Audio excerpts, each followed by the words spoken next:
Hello. યુવાની એક book છે ધોરણ 6 થી 12 એનસીઆરટીની, જેમાં અર્થતંત્ર અને પર્યાવરણ એ બંનેનું ડિસ્ક્રિપ્ટિવ અને એ પણ ગુજરાતી ભાષામાં તમને બે કવર થઈ જશે. તો ચાલો આપણે આજે આ બુકનું રિવ્યૂ કરીને હું તમને દેખાડું કે આમાં અર્થતંત્ર અને પર્યાવરણમાં બીજી વિશેષતા શું છે કે જે આ બુકમાં તમને જોવા મળશે. ચાલો આપણે જોઈએ.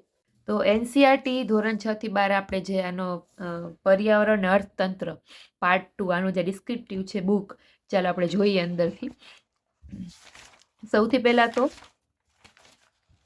જો હવે છે ને અહીંયા સરસ મજાનું એક પેજ આપેલું છે કે આ પુસ્તક કેવી રીતે વાંચવું. ઘણાને એ ખબર ના પડતી કે બુકની શરૂઆત ક્યાંથી કરવી વાંચવાની. જો તો બેઝિક કન્સેપ્ટ ઓફ ઇકોનોમી એટલે કે અર્થતંત્રની સામાન્ય સમજ. જો અહીંયા લખેલું છે કે દરેક ચેપ્ટરની શરૂઆતમાં ચેપ્ટર સંબંધિત વિવિધ શિક્ષણ બોર્ડના જે તે ધોરણના પાઠ્યપુસ્તકના પ્રકરણનું નામ આપવામાં આવેલ છે કે કયા ચેપ્ટરમાંથી આ લીધેલું છે. બરાબર, આ ટોપિક છે એ કયા ધોરણના કયા ચેપ્ટરમાંથી લીધેલું છે એ સહિત તમને આમાં લખેલું જોવા મળશે. એનસીઆરટીમાંથી છે કે જીસીઆરટીમાંથી છે, બધું તમને જોવા મળશે. એનસી એટલે એનસીઆરટી સમજવાનું, જીસી એટલે જીસીઆરટી. બરાબર, જો હું તમને દેખાડીશ. જો ઇન્ડેક્સ છે, સૌથી પહેલા ભારતીય અર્થતંત્ર. કેટલા ચેપ્ટર છે ટોટલ? 1 થી લઈને 18 ચેપ્ટર છે. બરાબર, 18 ચેપ્ટરનો આમાં સમાવેશ થઈ જશે. તમે કોઈ પણ એક્ઝામની તૈયારી કરતા હો, ધારો યુપીએસસી, જીપીએસસી અથવા તો સીસી મેઇન્સ માટે, પીએસઆઈ કોન્સ્ટેબલ, ટેટ ટાટ, કેન્દ્ર સરકારની કોઈ પણ એક્ઝામ છે જેમ કે રેલવે, એસએસસી, યુપીએસસી, એમાં એનસીઆરટી તો ફરજિયાત એનસીઆરટી જ વધારે પૂછાય છે. તો એ તમને ગુજરાતીમાં આમાં તમને મળી જશે આ બે સબ્જેક્ટ, ઇકોનોમિક્સ અને એન્વાયરમેન્ટ.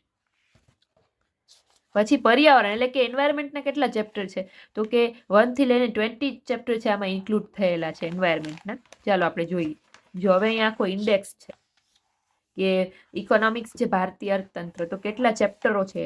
ધારો કે પહેલું ચેપ્ટર છે અર્થતંત્રની સામાન્ય સમજ. તો એમાં કયા કયા ચેપ્ટર છે, કયા કયા ટોપિક છે એની સામે એના પેજ નંબર લખેલા છે. બરાબર, એવી રીતે બધા ચેપ્ટર એમાં કયા કયા મુદ્દા છે આમાં સમાવેશ કરેલો છે એ બધું આમાં લખેલું. પર્યાવરણ છે તો પહેલું ચેપ્ટર છે.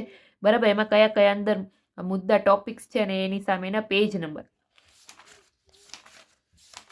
પછી આ ટેબલ ઇન્ડેક્સ છે એટલે કે અંદર આમાં તમને નાના નાના એવા ટેબલ જોવા મળશે કે તમે ટેબલ સ્વરૂપે માહિતીને યાદ રાખી શકો વધારે. એટલે ટેબલનું નામ અને એની સામેના પેજ નંબર. ધારો કે અહીંયા છે કે જીડીપી અને જીવીએ વચ્ચેનો તફાવત તો ટેબલ સ્વરૂપે સમજાવવામાં આવેલ છે. તો એ પેજ નંબર લખેલા એટલે ડાયરેક્ટ તમે ટેબલ સુધી પહોંચી જાઓ. બરાબર, એવી રીતે ધારો કે અહીંયા છે કે જો તમને કે દેખાડું, ભારતમાં વસ્તી વૃદ્ધિ દર એનું આખું એક ટેબલ છે. તો એ ટેબલ નંબર 16.5 છે અને કયા પેજ ઉપર છે 171. તો તમે ડાયરેક્ટ અહીંયા પહોંચી શકો, એમ ટેબલ વાંચી શકો. એટલે સરસ મજાનું ટેબલ થ્રુ સમજાવેલું છે. સેમ એઝ પર્યાવરણમાં એન્વાયરમેન્ટમાં પણ એવી રીતે ટેબલના ઇન્ડેક્સ આપેલા છે.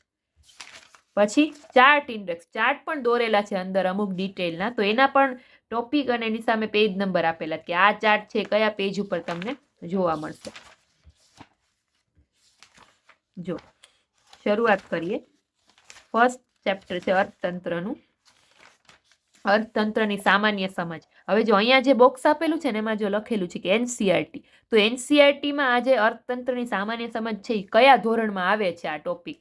તો 12મા ધોરણનો ટોપિક છે અને પહેલો જ પાઠ આવે છે એનસીઆરટીમાં અર્થતંત્રની સમજ. એમાંથી અમુક મુદ્દા છે એ લીધેલા છે. પછી જીસીઆરટીમાં ધોરણ 11નો પહેલું ચેપ્ટર, ધોરણ 11નું બીજું ચેપ્ટર ઇકોનોમિક્સમાં, ધોરણ 11નું 11મું ચેપ્ટર અને ધોરણ 10નું 15મું ચેપ્ટર જીસીઆરટીનું. એમાં એ બધામાંથી આ અર્થતંત્રના મુદ્દાઓ છે લીધેલા છે. જો અહીંયા તમને એમ પણ જોવા મળશે, ધારો કે અહીંયા લખેલું છે આ જે ટોપિક છે ટૂંકમાં આ જે નીચેનો પેરેગ્રાફ છે એની બાજુમાં જો લખેલું છે કે એનસી, આ જે લાઈન છે એનસીઆરટી માંથી લીધેલી છે એવી રીતે. બરાબર, પછી એવી રીતે ક્યાંક જીસીઆરટી પર લખેલું હશે.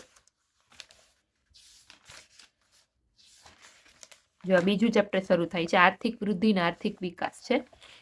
જો અહીંયા લખેલું છે જીસીઆરટી, આર્થિક વૃદ્ધિની મર્યાદાઓ છે. તો એ જે પોઈન્ટ છે જીસીઆરટી માંથી લીધેલો છે. કયું ચેપ્ટર અહીંયા તમને જોવા મળશે કે જીસીઆરટી નું કયું ચેપ્ટર. તો સરસ એવી રીતે આપણને ખબર પડે કે કયા ચેપ્ટરમાંથી લીધે. જો આ ટેબલ છે, ટેબલ નંબર 2.1, આર્થિક વૃદ્ધિ અને આર્થિક વિકાસ વચ્ચેનો તફાવત છે એનું એક ટેબલ બનાવી નાખ્યું છે એટલે તમને ઈઝી રહે વાંચવામાં. આ ટેબલના તમે ડાયરેક્ટ ટેબલ જોવો હોય ને તો તમે ઇન્ડેક્સમાંથી ગોતી શકો. આ ચાર્ટ છે, જો ચાર્ટ નંબર 2.2 કેનો ચાર્ટ છે તો કે માનવ વિકાસ સૂચકાંકના માપદંડમાં સુધારા, એનો ચાર્ટ છે આખો છે. ત્યાર પછી બીજું ચેપ્ટર માંગ, ત્રીજું ચેપ્ટર માંગ પુરવઠો, બજાર વ્યવસ્થા છે, બધા ચાર્ટ્સ અને સાથે આવી રીતે જો આ ફિગર નંબર છે, ટેબલ આપેલું છે. ત્યાર પછી જોઈએ ત્રીજું ચેપ્ટર છઠ્ઠું ચેપ્ટર છે બેન્કિંગ બેન્કિંગ સિસ્ટમ આખી, તો સરસ મજાના ટેબલ પણ આપેલા છે અને સાથે સાથે ચાર્ટ પણ આપેલો છે. આ બધા ચાર્ટ્સ છે, આ બધા છે જે ટેબલ છે, એટલે બંને સ્વરૂપે તમને માહિતી યાદ રહી જાય એમ. અને પેજની ક્વોલિટી પણ સારી છે અને ઇઝી લેંગ્વેજ છે કે તમને જો કેવો સરસ મજાનો ચાર્ટ છે સહકારી બેન્કો વિશે, સરસ યાદ રહી જાય. આ ડિસ્ક્રિપ્ટિવ છે, અર્થતંત્ર અને પર્યાવરણ. આની હજી પીવાયક્યુ છે એ હવે આવશે, હવે એ લોકો બહાર પાડશે પાર્ટ 2 પીવાયક્યુ. તો એ જ્યારે આવશે ત્યારે હું એનો બુક રિવ્યુ કરી દઈશ. અત્યારે તો પાર્ટ 1 પીવાયક્યુ હમણાં લેટેસ્ટ આવી છે, જેમાં બીજા 3 વિષય હતા, ઇતિહાસ, ભૂગોળ અને સાંસ્કૃતિક વારસો. બરાબર, એની તમારે જો જોવી હોય તો એની હું લિંક આ બાજુ મૂકું છું, એનો રિવ્યુ તમે જોઈ લેજો. ઓકે, આની પીવાયક્યુ છે ને હવે આવશે, હવે એ લોકો. ત્યાર પછી જો ભારતમાં આર્થિક આયોજન, ભારતીય અર્થતંત્ર, ઇન્ડિયન ઇકોનોમી, આર્થિક સુધારાઓ, લગભગ દરેક ચેપ્ટરમાં આવી જશે કે જે અર્થતંત્રના સિલેબસમાં દરેક એક્ઝામમાં હોય એવા. જો છે આખું સરસ મજાનો ચાર્ટ દેખાડેલો છે. શેનો છે? તો કે ભારતમાં વસ્તીનું કદ. અહીંયા આખું ટેબલ દેખાડેલું છે, વસ્તીનો વાર્ષિક વૃદ્ધિ દર કેટલો છે, ગરીબી, બેરોજગારી,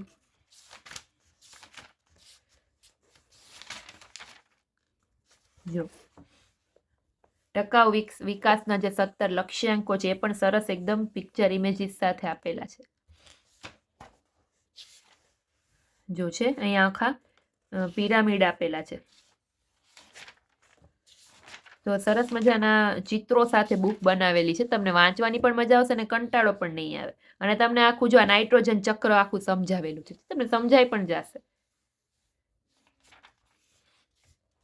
ફોસ્ફરસ ચક્ર આખું સમજાવેલું છે, સલ્ફર ચક્ર આખું સમજાવેલું છે. બધા એવા ટોપિક છે કે જે એક્ઝામના આઈએમપી ટોપિક હોય. પોલ્યુશન વિશે ચેપ્ટર છે, આ એન્વાયરમેન્ટના ચેપ્ટર શરૂ થઈ ગયા. જમીન પ્રદૂષણ, જળવાયુ પરિવર્તન, જો ગ્રીન હાઉસ અસર, એનો પણ આખો એક સરસ મજાનું પિક્ચર આપેલું છે. ગ્લોબલ વોર્મિંગ છે. તો આ બુક પરચેસ કરવી હોય તો એની લિંક છે ડિસ્ક્રિપ્શનમાં મળી જશે, અથવા તો તમે આ વિડીયોમાં શોપમાં આવતું હશે અથવા તો ટેગ બુકમાં આવતું હશે, ત્યાંથી પણ તમે ડાયરેક્ટ પરચેસ કરી શકો. ઓઝોન રક્ષણ અને લાસ્ટમાં જે છે પર્યાવરણ સંબંધિત કાયદાઓ, જેટલા પણ એક્ટ રિલેટેડ ટુ એન્વાયરમેન્ટ છે બધા કાયદાઓ અહીંયા આપેલા છે. બધા કાયદા, એટલે તમે કાયદા પણ ઇઝી રીતે આમાંથી વાંચી શકો.